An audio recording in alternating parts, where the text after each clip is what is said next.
محدش كان مصدق اللي بيحصل امبارح. ماتش الاهلي وبايرن ميونخ كان ماتش التاريخ زي ما جمهور النادي الاهلي وصفه. من سنتين بالظبط لما الاهلي لعب بايرن ميونخ الجمهور ما كانش مصدق نفسه، لدرجه انهم قالوا يوثقوا اللحظه دي سواء بالتصوير مع الشاشه اثناء عرض الماتش او حتى انهم ياخدوا سكرين شوت للصوره ويحتفظوا بيها، وده بسبب عدم تصديقهم ان الاهلي بيلاعب بايرن ميونخ في مباراه رسميه. بعد سنتين بالظبط من الكلام ده الاهلي بيكرر نفس السيناريو بس على اعظم شويه، والمره دي هيقابل ريال مدريد. الاهلي بعد ما كان بيكتب التاريخ خلاص اتأهل انه يقابل التاريخ نفسه.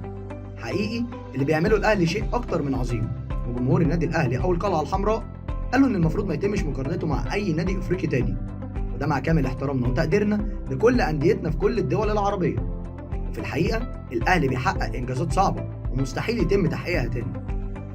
كل حاجه في الكوره وارده، مش بعيد ان الاهلي يكسب ريال مدريد، خاصه ان ريال مدريد فريق مش واقعي، يعني مش هو الفريق اللي بيكسب كل الفرق اللي اقل منه فنيا ويعاني قدام الفرق اللي في مستواه او افضل منه.